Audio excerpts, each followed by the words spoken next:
오늘은 시편 23편 1절 말씀을 가지고 주님은 나의 목자 이 같은 제목으로 함께 말씀의 은혜를 나누기를 원합니다. 제목을 한번 따라해 주시기 바랍니다. 주님은 나의 목자. 주님은 나의 목자. 신앙생활이라고 하는 것은 내가 나의 주인으로 살던 내 삶이 바뀌어져서 우리가 믿고 섬기는 예수님이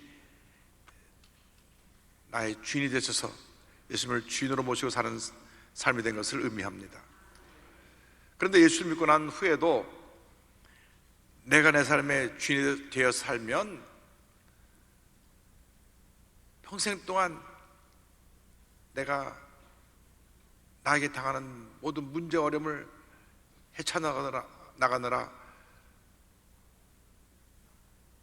많은 문제 속에 살게 되는 것입니다. 그래서 우리가 예수 믿고 난 다음 철저하게 주님께 맡기고 살아야 됩니다. 주의 도우심을 간구해야 됩니다.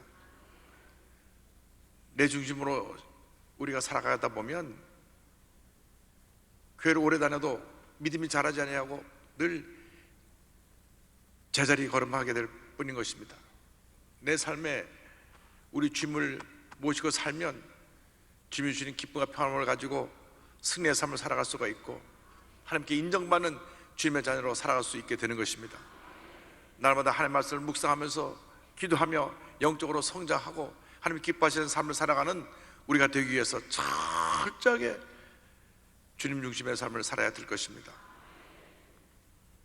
오늘의 말씀은 한평생 주님만 믿고 의지하고 주님을 의지하여서 하나님의 영광에 살았던 다윗이 그 말년에 고백한 그의 신앙의 고백 시편 23편입니다. 이 시편 23편은 전 세계 예수를 믿는 성도들이 가장 사랑하고 좋아하는 말씀이기도 합니다. 그는 그의 일생을 뒤돌아보면서 이렇게 고백합니다. 야훼는 나의 목자시니 내게 부족함이 없으리로다. 내 일생을 뒤돌아보니 주님이 나의 목자가 되셔서 내가 부족함이 없는 삶을 살았습니다. 그는 먼저 주님이 자신의 목자가 되심을 고백합니다. 시편 23편 1절에 야훼는 나의 목자시니 이렇게 고백하고 있는 것입니다. 동물 중에 스스로 자신을 보호할 능력도 없고 제멋대로고 겁도 많고 그리고 눈이 너무 나빠서 50cm 그 앞은 제대로 바라보지 못하고 그렇게 방향 없이 살아가는 동물이 양입니다. 양. 그래서 양은 그 스스로 무엇도 할 수 없는 연약한 동물입니다. 그래서 양에게 있어서는 목자가 그 양의 생명과도 같습니다.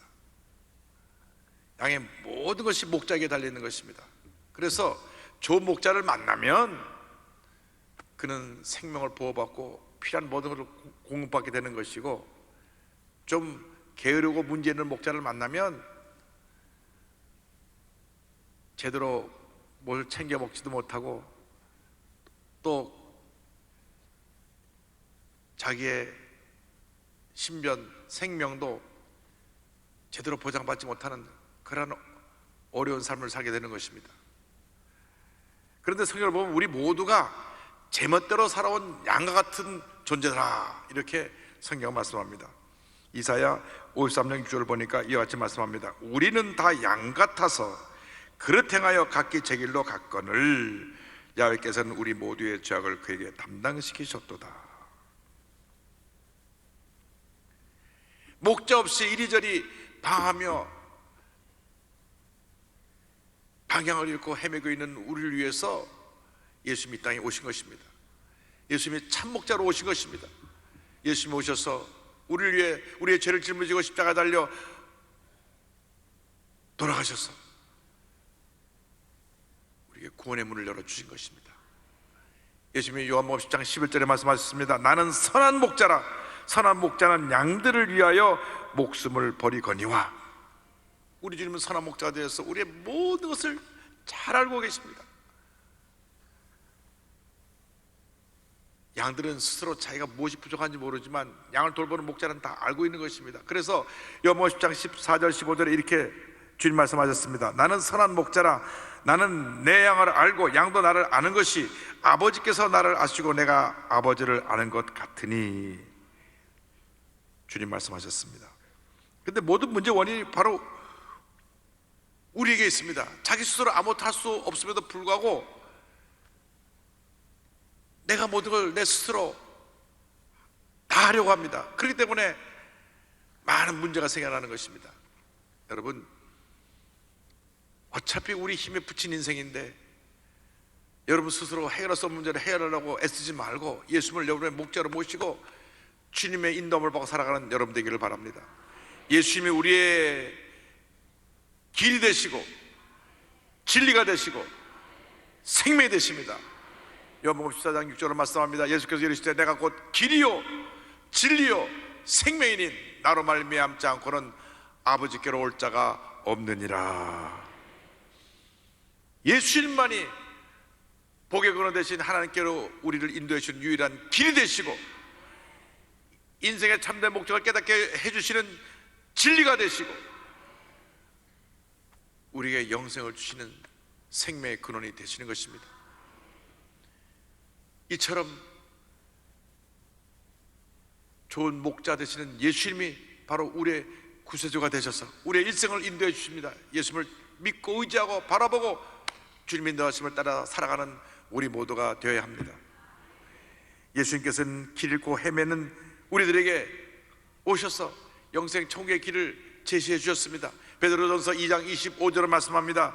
너희가 전에는 양과 같이 길을 잃었더니 이제는 너희 영혼의 목자와 감독 되신 이에게 돌아왔느니라. 우리 예수님은 참으로 좋으신 목자가 되십니다. 악한 원수마귀가 온 것은 우리를 도둑질하고 죽이고 멸망시키려고 온 것입니다. 그러나 예수님이 오신 것은 우리에게 생명을 주시고 풍성한 삶을 살게 하기 위해서 우리 주님이 오신 것입니다. 요한복음 10장 10절에 주님 말씀하셨습니다. 도둑이 오는 것은 도둑질하고 죽이고 멸망시키려는 것뿐이요 내가 온 것은 양으로 생명을 얻게 하고 더 풍성히 얻게 하려는 것이라. 이 귀한 예수님을 여러분의 목자로 모시고 여러분의 주인으로 모시고 살아가는 주님의 귀한 자녀들이 되시기를 바랍니다. 그런데 우리가 살다 보면 내 삶의 주인이 누군가 때때로 혼돈할 때가 있습니다. 여러분, 내 삶의 주인은 내가 아니라 우리 주님이라는 것을 잊지 말아야 됩니다. 목자가 양을 돌보는 것은 주인으로서 양을 사랑하기 때문인 것입니다. 예수님과 우리와의 관계는 목자와 양과 같은데 주님이 하나님의 사랑으로 우리를 사랑하고 돌보고 계십니다. 그런데 문제는 우리에게 있습니다. 입술은 주님이 나의 주인이십니다 말하면서도 세상에 나가서는 자기 자신이 자기 삶의 주인이 되어 살아갑니다. 양은 그냥 내버려두면 한참도 내다보지 못하고 어디를 갈지 모르고 방황하는데 목자가 있어야 갈 길을 정해주는데 우리가 예수를 믿고 나서도 목자 잃은 양처럼 목자 없는 양처럼 세상에 나가서 헤매고 있는 것입니다. 내가 내 삶의 주인으로 살아가려고 하기 때문에 모든 문제가 생겨나는 것입니다. 신앙생활 하면서 자꾸 시험에 드는 사람들, 자꾸 상처받는 사람들, 자꾸 아무것도 아닌 일에 분노하고 다투는 사람들은 자기가 자기 삶의 주인이 되어 있기 때문에 그런 것입니다. 주님께 맡기고 살면 우리에게 문제가 될 것은 아무것도 없습니다. 누가 뭐라 그래도 신경 쓸 것이 없어요. 우리 주님이 다 알아서 해결해 주실 거니까. 무슨 말 한마디 듣고 낙심하고 상처받고 주저앉는 그런 모습이 아니라 주님 안에서 기쁨과 편함을 누리며 살아가는 여러분 되기를 바랍니다. 내가 내 삶의 주인이 되다 보니까 분노하고 다투고 소리 지르고 나 자신을 제대로 다스리지 못하고 살아가게 되는 것입니다. 예수를 믿고 난 다음 내 인생의 주인이 내가 아니라 우리 주님이라는 걸 잊지 말고 범사의 주님을 나의 주인으로 인정하고 살아가는 여러분 되기를 바랍니다. 주님은 나의 가장 좋은 것을 주기 원하시는 목자가 되시고 우리 인생의 주인이 되셔서 우리가 고난을 당할 때나 슬프고 괴로울 때나 세상 사람이 다 나를 버리고 떠났을 때도 나를 외면하지 않으시고 나를 꼭 붙들어 주시고 내 발걸음을 가장 좋은 길로 인도해 주시는 것입니다. 모든 일에 있어서 하나님의 절대 주권을 의지하고 하나님 제일주의, 하나님 먼저의 신앙으로 살아가는 여러분 모두가 되기를 바랍니다. 예수님께서 마태복음 6장 33절에 말씀하셨습니다. 그런즉 너희는 먼저 그의 나라와 그의 의를 구하라. 그리하면 이 모든 것을 너에게 더하시니라. 잘 되어도 때로 잘 되지 않아도 철저하게 주님만 믿고 어져 나가면 주님 안에서 모든 것이 합력한 선을 이루게 되고 하나님께서 우리 삶 가운데 가장 좋은 것으로 넘치게 채워 주실 것입니다. 범사에 주님께 영광을 돌리며 살아가는 여러분 모두가 되기를 바랍니다.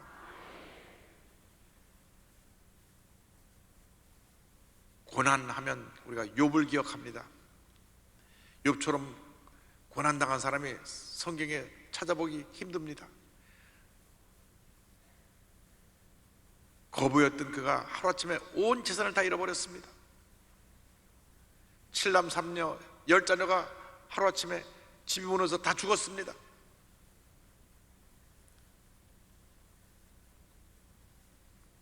온몸에 피부병이 생겼어. 피부가 갈라지고 진물이 흘러서 그것을 기아 쪽으로 벅벅 긁습니다.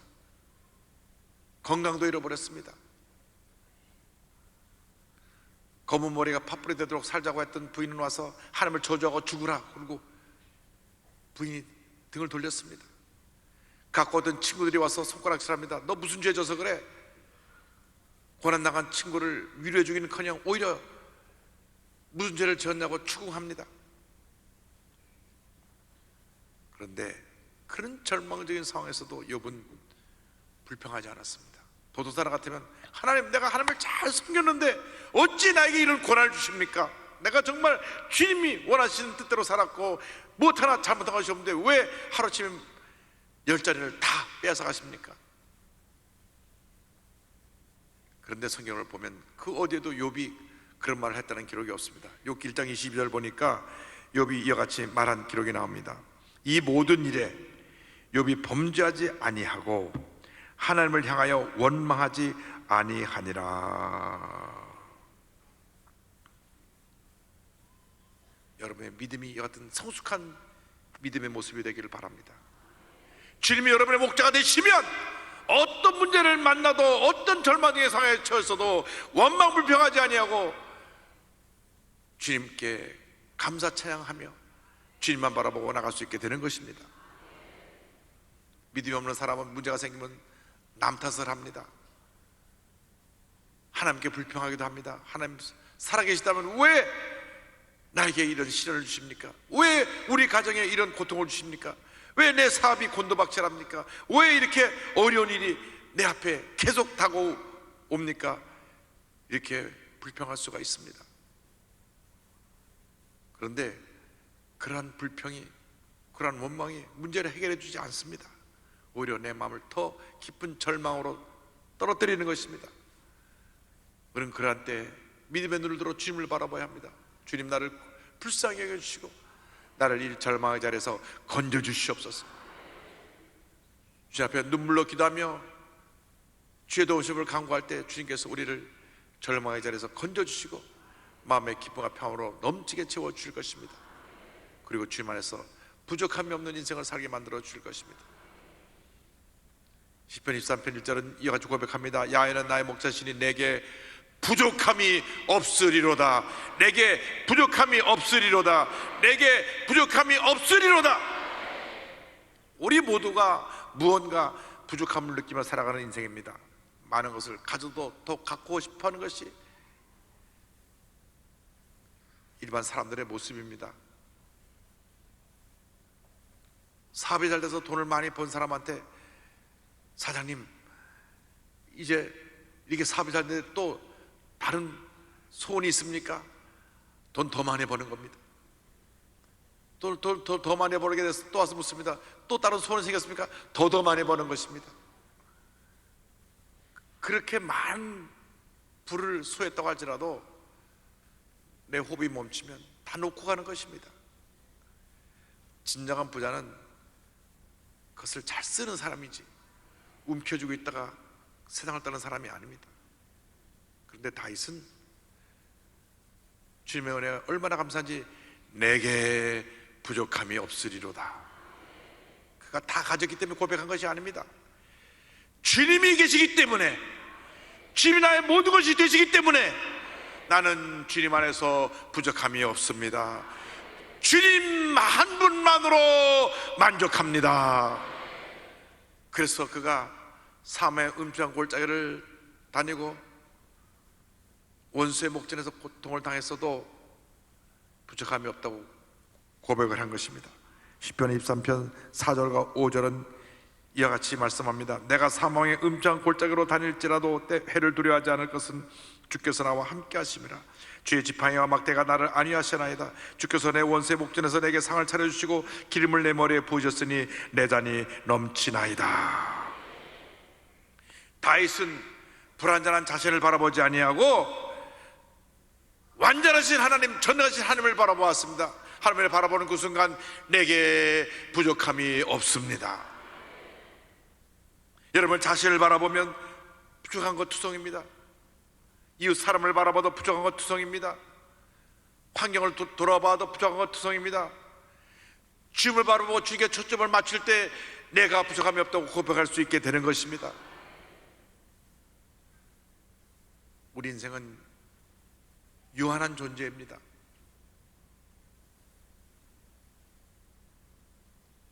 평생 건강하게 살 것 같아도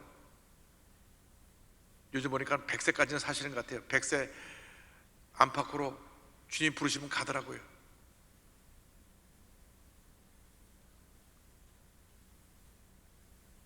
그런데 그 인생에 왜 부족한 것이 없겠습니까? 얼마나 많았겠습니까? 그러나 주님을 바라보는 사람은 그 인생에 부족함이 없는 만족하는 삶을 살게 되는 것입니다. 시편 34편 9절과 10절은 고백합니다. 너희 성도들아 야훼를 경외하라. 그를 경외하는 자에게는 부족함이 없도다. 젊은 사자는 궁핍하여 줄일지라도 야훼를 찾는 자는 모든 좋은 것에 부족함이 없으리로다. 부족함이 없으리로다. 젊은 사자는 힘이 넘치는 동물의 왕국의 왕입니다. 그런데 이 젊은 사자도 어느 날 사냥감을 찾지 못하면 굶주리게 되는 것입니다. 우리가 아무리 능력이 있고 우리가 아무리 재능이 많다고 할지라도 우리 힘으로 이룰 수 없는 것이 얼마나 많은지 모릅니다. 우리 스스로 모든 것을 해결하지 못합니다. 그 의사가 사실은 지금 악성 바이러스가 생겨서 앞으로 큰 재앙이 올 것이라고 예언했는데도 중국 정부에서 사회를 불안하게 만든다고 오히려 그에게 형벌을 가해서 그는 그 바이러스 걸린 사람 치료하다가 세상을 떠났습니다. 온 중국 사람들이 그를 영웅이라고 애도하고 있습니다. 이렇게 우리가 연약합니다. 문제가 있는 것을 발견해서도 그 문제 때문에 오히려 본인까지 환자를 돌보다가 의사가 생명을 잃었는데 그것이 우리의 유한한 존재의 모습 그 자체인 것입니다. 그렇기 때문에 전지전능하신 주님만 바라보고 의지해야 될 것입니다. 우리는 우리 힘으로 살 수 없습니다. 주님의 은혜가 있어야 됩니다. 주님의 주신 은혜로 살아갈 때 주님 안에서 나는 부족함이 없습니다. 주님 안에서 나는 부족함이 없습니다. 주님이 나의 모든 것 되시기 때문에 나는 부족함이 없습니다. 내가 내 힘으로 무엇인가를 해결하려고 하면 부족한 것 투성이일 것입니다. 이스라엘 백성들이 430년 동안 종살이 하다가 애굽에서 해방되어 그들이 가나안을 향해 갈 때 광야길을 가게 되었습니다. 낮에는 40도 50도 뜨거운 태양볕이 내려쬐이고 밤에는 춥고 풀 한 폭이 나지 않는 그러한 사막의 길을 저들이 가야만 했습니다. 물을 찾기가 얼마나 어려운 환경인지 모릅니다. 그런데 40년 동안 하나님께서 낮에는 구름기둥으로 밤에는 불기둥으로 필요할 때는 하늘에서 만나를 내려주시고 또 바위에서 물이 터져나오게 만들어주셔서 저들이 평안하게 가나안에 도달할 수 있게 해주셨던 것입니다. 이것이 하나님의 은혜입니다. 하나님의 은혜는 돈을 주고 사는 것이 아닙니다. 하나님을 경외하고 사랑하고 예배드리는 자에게 주시는 선물인 것입니다. 주님을 목자로 모시고 살아가야 될 때 하나님께서 하나님을 물려주시다 우리에게 넘치는 은혜와 축복을 부어주시고 우리 마음에 기쁨과 평안함이 넘쳐나게 만들어 줄 것입니다. 그래서 빌립보서 4장 4절은 고백합니다. 주 안에서 항상 기뻐하라. 내가 다시 말하노니 기뻐하라. 내가 슬퍼할 수밖에 없고 염려할 수밖에 없고 걱정할 수밖에 없지만 주님 안에 있을 때 우리는 기뻐할 수가 있는 것입니다. 그래서 우리는 염려하지 않고 주 앞에 부르짖어 기도하게 되는 것입니다. 빌립보서 4장 6절과 7절은 말씀합니다. 아무것도 염려하지 말고 오직 모든 일에 기도와 간구로 너희 구할 것을 감사함으로 하나님께 아뢰라. 그래야만 모든 지각에 뛰어난 하나님의 평강이 그리스도 예수 안에서 너희 마음과 생각을 지키시리라. 할렐루야. 예수 그리스도 안에서 참된 평안함이 있습니다. 참된 기쁨이 있습니다. 참된 자유함이 있습니다. 참된 만족이 있습니다. 목자 되신 주님만 믿고 바라보고 나갈 때 주님의 큰 은혜가 우리 모두에게 임하게 될 것입니다.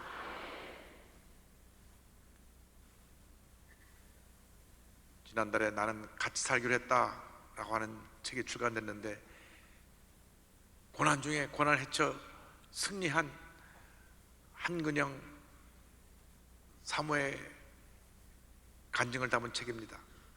남편은 희귀 난치성 질병으로 투병 중이고 큰아들은 불안적으로 앓고 있는 그런 어려운 현실 속에서도 이 사모님은 주님만 바라보았습니다. 원래 작은 교회 가난한 부교육자 사모로 살면서 어지간한 어려움에는 웃음을 잃지 않고 행복하게 살았던 그분에게 갑자기 감당하기 어려운 큰 고난이 다가왔습니다. 나이 31살, 결혼 5년 차였던 2001년에 남편이 섬유근육통 증후군이라는 희귀 난치병 진단을 받았습니다. 어디서 이 병이 왔는지, 이 병이 온 원인도 발견하지 못하고 또 여기에 대한 치료법도 없어서 연구과제인 병에 걸린 것입니다. 온몸이 발을 찌를 것 같은 통증이 와서 너무 고통스러워가지고 처방받을 수 있는 것은 진통제밖에 없는 그런 병인데, 그래서 남편이 사역할 수 없어서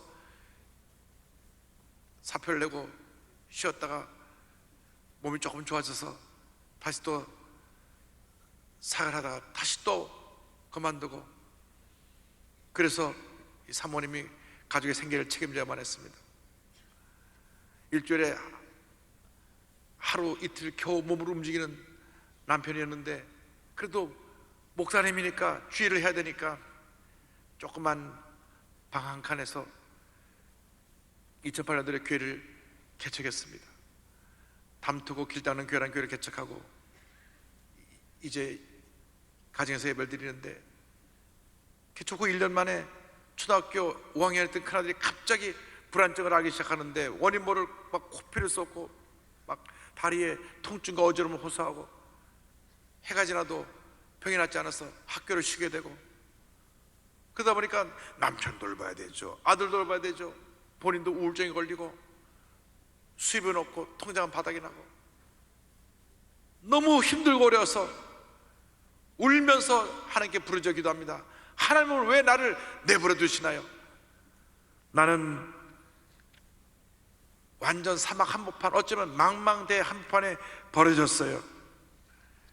어떻게 헤쳐나가라고요? 울부짖어 기도하는데 갑자기 마음속에 주님의 음성이 들려왔습니다. 나는 너를 한순간도 내버려 둔 적이 없단다. 그 순간 그녀는 지금까지, 그리고 지금도 앞으로도 자신을 떠나지 아니하고 돌봐주실 주님을 바라보며 믿음으로 일어섰습니다. 하나님이 함께 하시면 어떤 고난도 결국은 이겨낼 것이고 유익이 될 것을 믿으면서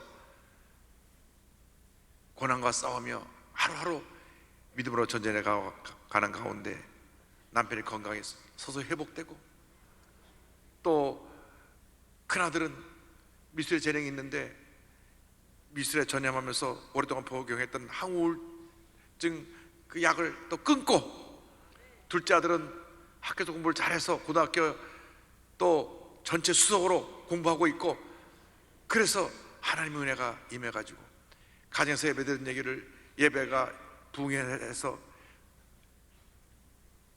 상가를 얻어가지고 지금 50명이 넘는 성도가 모이기 시작하고, 할렐루야!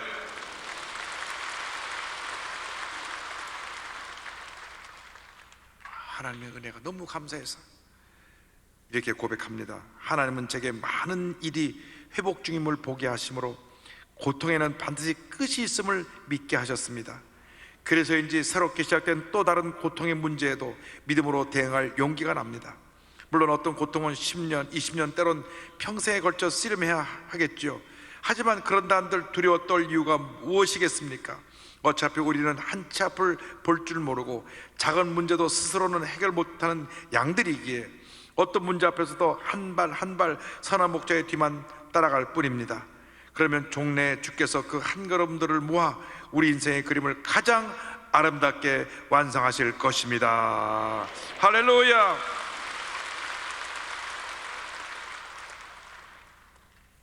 그렇습니다. 주님 목자가 되시면 이렇게 고난도 더 이상 고난이 아니고 은혜로 바뀌어지게 되는 것입니다. 여러분, 어떤 문제와 어려움을 갖고 이 자리에 오셨습니까? 어떤 절망적인 상황이 여러분을 둘러싸고 있습니까? 어떤 질병이 여러분을 괴롭히고 있습니까? 어떤 문제가 해결되지 않아서 계속 여러분 마음을 짓누르고 있습니까? 문제를 바라보지 말고, 자신을 바라보지 말고, 사람을 바라보지 말고 문제의 해결자 되신 주님을 바라보시기 바랍니다. 그리고 고백하십시오. 주님이 나의 목자가 되시기 때문에 내게 부족함이 없습니다. 믿음의 고백대로 주님께서 여러분의 모든 문제를 해결해 주시고 여러분 삶에 부족함이 없도록 은혜를 베풀어 주실 것입니다. 기도하겠습니다.